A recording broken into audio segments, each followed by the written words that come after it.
te whei ao ki Te Ao Mārama.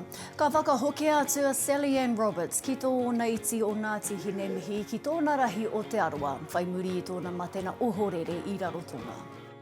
Me pēhea hoki e kore ai ka pōuri ka taumaha te kapa i te ngaro hangāti o te tihi pau o te rōpū. Nō reira e tangi hotu nei te rōpū.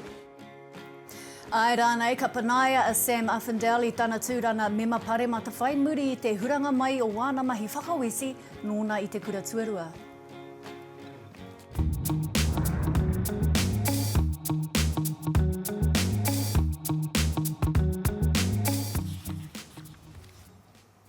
Kai aku iti, kai aku rahi huri noa, rarau mai ki Te Ao Mārama. Kai te poho o Hinemihi i te paparere o Rarotonga e takoto tira hātu ana Sally Ann Roberts e mōhio tiana kohore ana. Whai muri i tōna matenga ohorere i Rarotonga i te pō praere. I haere ia me tana kapa atu haurani Ngāti wāhi ao ki tumu te warowaro ki te whakamānawa i te huihuinga o te mai nui. I kōrero mātou ki te māngai o te whānau kia ana hahini i kō wake nei. Ai rere te pātai tuatahi mōna whakarite nā hei whakahoki mai te taonga o te mate i Rarotonga ki te kaina. Heoi anō ka aroha ke hoki rā tēnei tū mō māhuatanga. Heoi anō ko te tehi wai marietanga i tau ai ki runga ki a rātau o tira ki te kapa o tūhaurangi Ngāti wāhi ao. I a rātau i reira e mahi ana i tā rātau mahi. I reira te kīngitanga. Nā rātau taku kapa o tūhaurangi Ngāti wāhi ao, i manaaki, i tiaki, i poipoi, i tērā wā o te taumaha.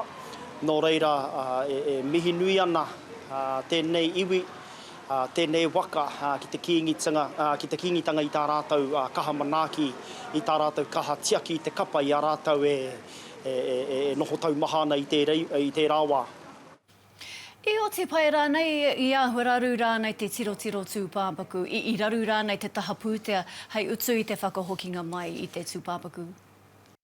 Karekau noiho, nā te manaaki hia o rātau i te kīngitanga me te hi atu rōpū, mana nui, i āhua māmāke ai tērā momo hātepe.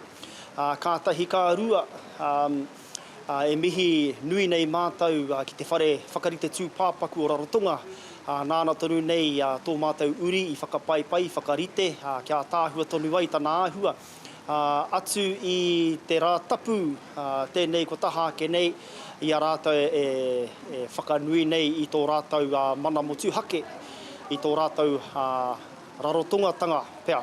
Karakau noiho te tehi toa e tuwhera ana i taua wārā nō reira i mate noiho rātau ki te tatari. Koia noiho pea te tehi o ngā raru atu i tērā i te tuki pai te kaupapa. Kai te pēhea te wairua o te kapa i tēnei wā? Kāti. Me pēhea hoki e kore ai ka pōuri ka taumaha te kapa i te ngaro hangāti o te tihi pau o te rōpū. Nō reira e tangi hotu nei te rōpū. Mō nā kōrero tītapu atu ki te pō. Ana heha o tino maumaharatanga mōna? Ko te harikoa, ko te whakakata i te tangata, ko te whakangahau, ko tana mene hoki. Anō, koe nei e tehe o ngā maharatanga nui, e kore rawe wareware i a mātou. Nō reira nā whakarite nā mō tōna tanihana? Kāti, ka tau mai te tūpāpaku ki konei, ki runga i te marae, kia nei ko te paparere a Rarotonga, rāko Hinemihi. Kia noho tonu ai ia, kia hoki mai anō ai ia, ki roto i te pūāhurutanga o tōna hapu e kia nei ko Ngāti Hinemihi o Ngāti Tarawhai. Ki konei takoto ai, tōna ruarā ki konei, tainu atu ki te taite, ka nehua ia ki tana urupā o hato paora. Whai, tēnā koe anaha nā manaakitanga o te wā. Kia ora tātou. He kaumātua o te hokianga nui a kupe o hokianga whakapau karakia, a anania wikaira o te hikutu o nā puhi nui tonu. E whitu te kaumātahi ona tau ka riro nei ki te huamotanga o mate, ki te tai i tūria, ki te marowhara tōna ukuinga, ko para whenua mea. O te ata tonu nei, ka hinga tēnei o nā kai pupuri nā kōrero mō ngā iho, mō ngā ahorei, mō ngā aweko o hokianga. Ko anania hoki tētahi o ngā māpuna o ngā puhi hei whakawhirinakitanga i ngā kōrero e pāna ki te tūpuna pūtaketake o ngā Aotearoa, a kupe. Hei te ahi pō nei ka tai atu rātou ko tōna pōkai kura ki te marae o mātai aranui i whirinaki. Naki nā take i Te Ao Mārama i nāia nei, ko tōna tikana me huro te pāti nā hinara i nā huapai o nā tatauranga pōti o te wā kua puta mō rātou. Engari, he rarua no e ngau nei. E tū tapatahi ana ki tō rātou tangata kia Sam Uffindell, whai muri i te putanga kōrero, nāna te tahi tauira i whakaweti no rāua i te kura tuarua. Me te aha i noho muna e nei kōrero i te wā o te pōtitanga motuhake o taurana moana.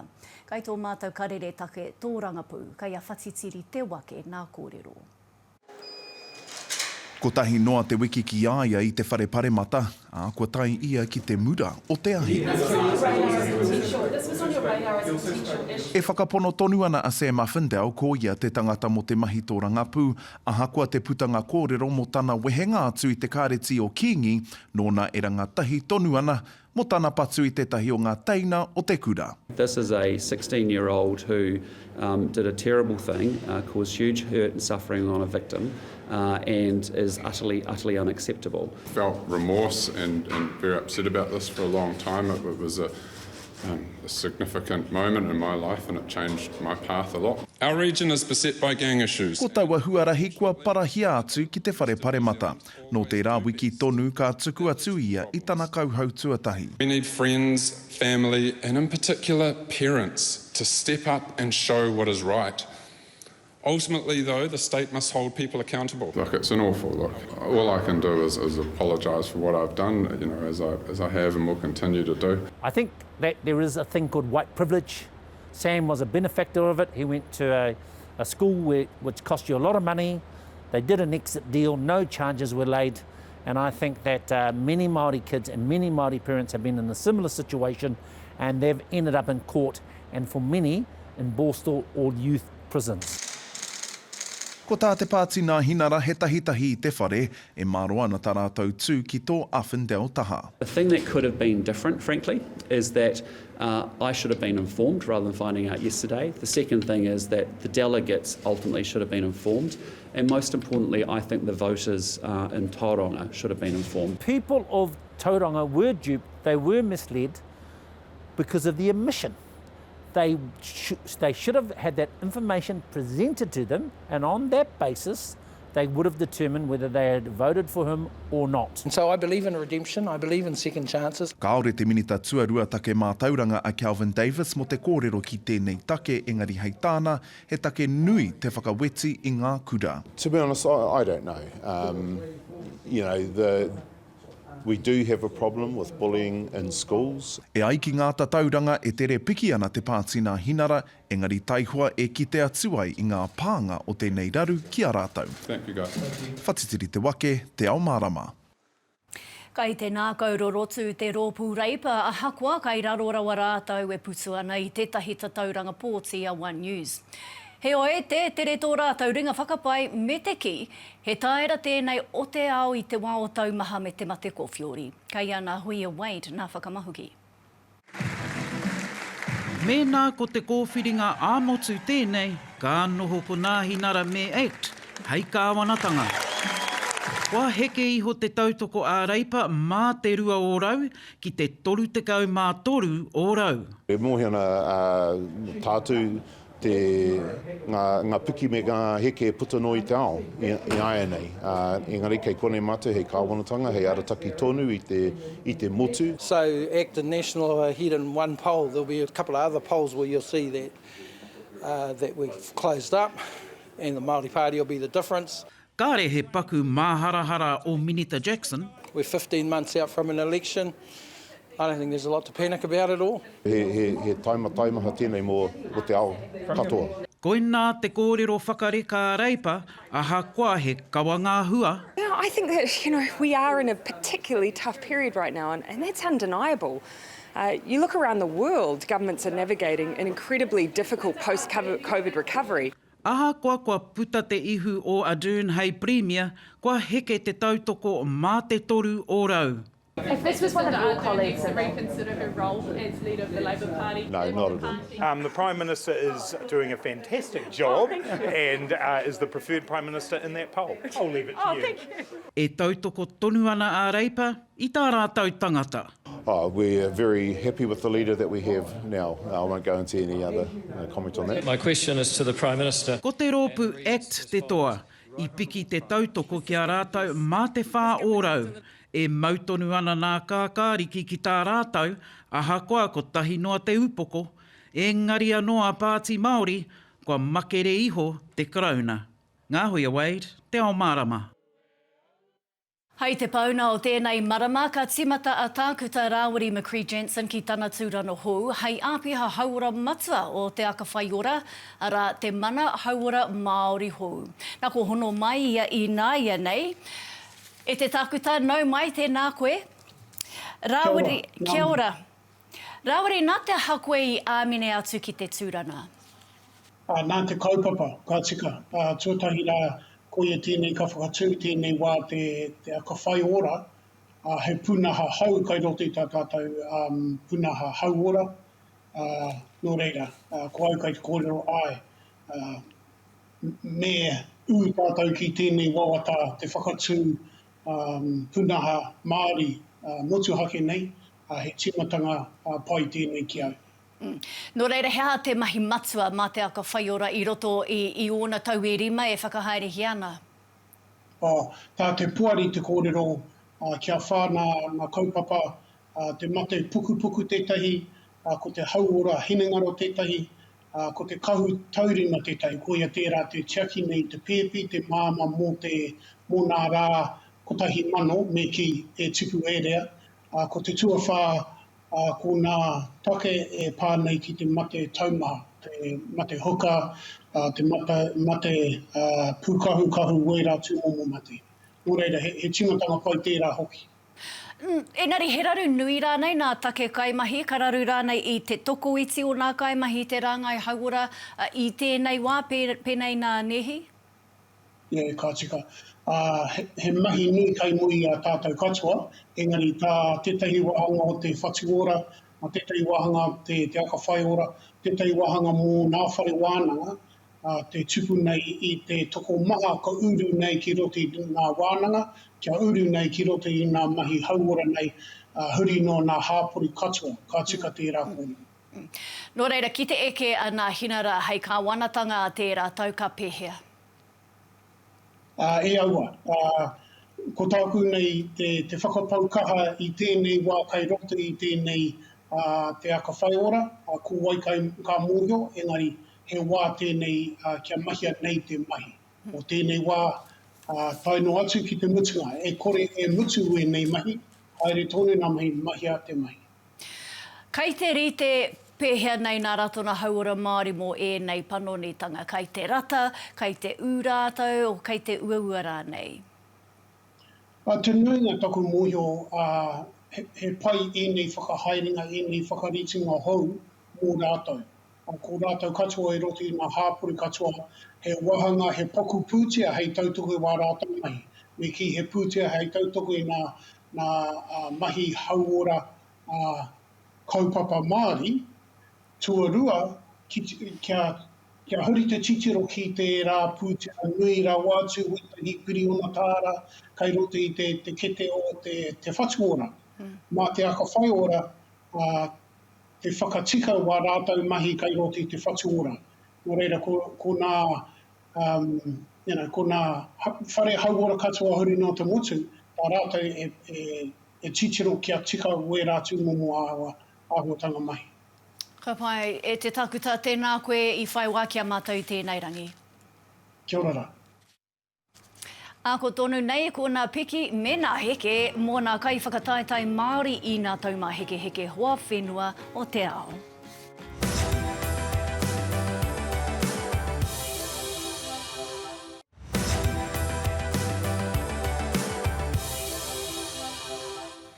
Hoki mai anō. Pūrero mai ana ko nā pia ātua o te tuatahi o nā wānanga reo. Wānanga tika nā hoki o nā tika hanunu. E kia nei ko te pōkaitara. He kaupapa tēnei mana uri mātau nei ki te reo Māori e hiahi ana ki te whāngai tonu i o rātau kete o te wānanga.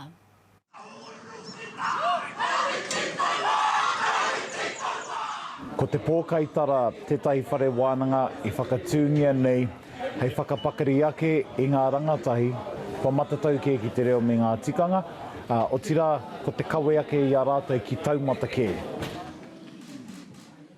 Te pōkaitara kokoito e whakaari ana, e whakaatāna, te wāhi kia kahunga.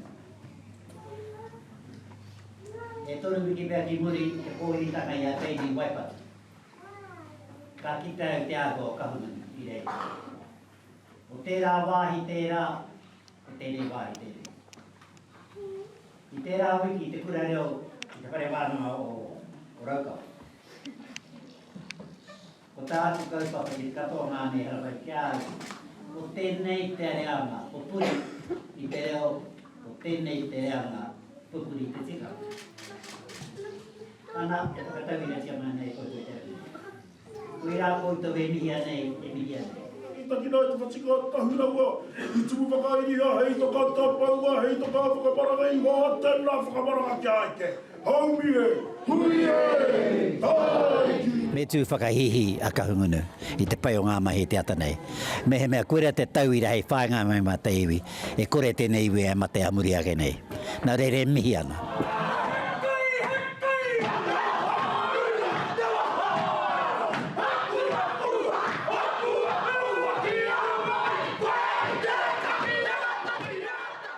Ko tēnei whare wānanga nei mō ngā uri tonu o Ngāti Kahungunu anake, mai runga ki raro, mai te wairarapa ki te wairua, he whakaemi mai i a rātou ki tēnei wānanga, he whakakoikoi i a rātou, he whakawhānui ake i o rātou mōhiotanga ki te reo, ki ona hohonutanga katoa, ki ngā tikanga, ki ngā kawa, me ngā kōrero whānui, huhua, tini whai oio a Ngāti Kahungunu.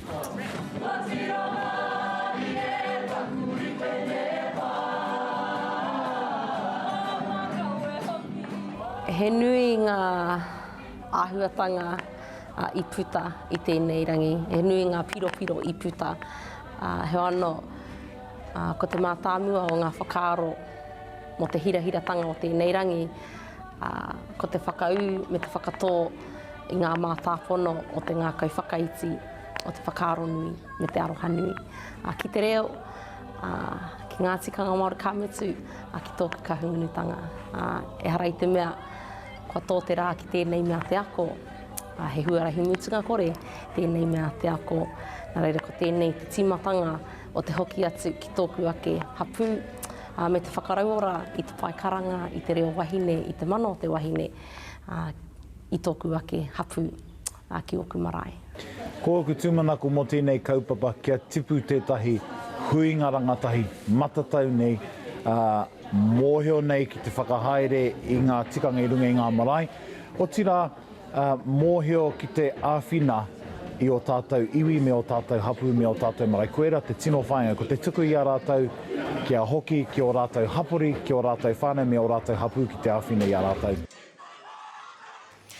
Ka tahia nōna taumā heke hoa whenua o Te Ao ki Birmingham ka oti.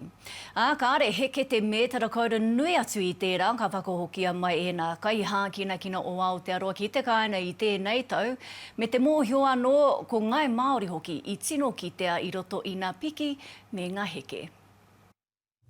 He whakatā he ngahau te mahi, a enei toa hākina o ngā hoa whenua o Te Ao, whai muri i ngā rā te kau mātahi, e pakangāna. New Zealand have never missed a Commonwealth Games. Kātahi te rua wiki kua hori, i e kea Aotearoa ki te kohinga mētara koura tino nui i te hitori o te whakataetai nei.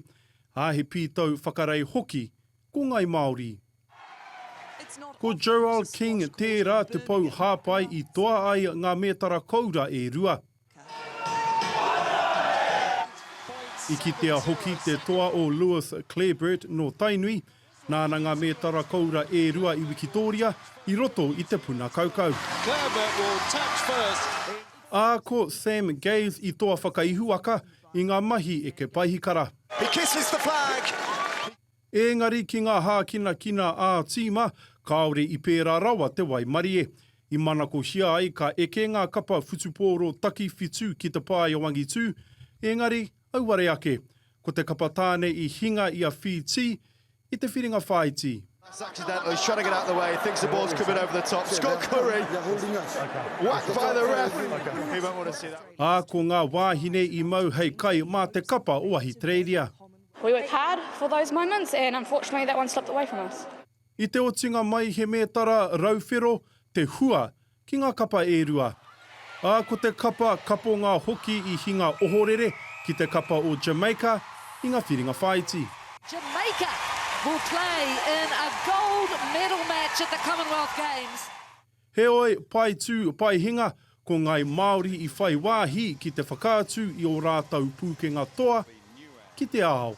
He te Gardner, Te Ao Mārama. Kia whakatātātou mo te wāpoto, ka I tua ke tonu ka whai wāhi atu tātou ki te kapa o tūhaurani Ngāti Wāhiao, no te hakanahau o Te Arawa.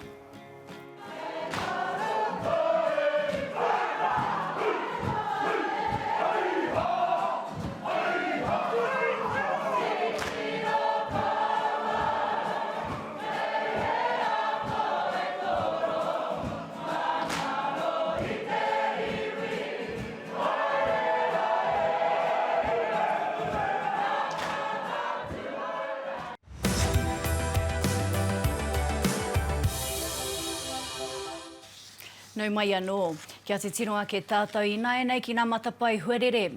Ka mao te ua ki kaitaia, he hau pitonga hoki te kōrero. He rangi I tā maru, he rangi kōmaru ki te tonga o orewa, hei te ahiahi, nō reira ka kōpata te ua ki reira. Ka riri hoki pēr te whai titiri ki ētahi wahi o tāmaki makaurau. Paki katoa ki rotorua, engari ki te taha whiti he rangi māku ke pai hoki te kōrero ki te uru engari ka ha te hau pupuhi. Taua ahua anō ki te whanganui atara, ka papuhi te hau, ka whiti te rā ki whakatū, engari ko tahi tōra rotonu te tau matapā makariri ki reira, ki o tautahi hoki. Nau warawa hoki te makariri ki tāhuna, waiho pai he hau tonga Māori te matapai, hei te ata. Akati, koina tā Te Ao Mārama I tēnei pō, tēnā toro atu ki te whārangi I pūrangi, te taupānga rānei a Te Ao Māori News mō te roa nātu o mātou kōrero.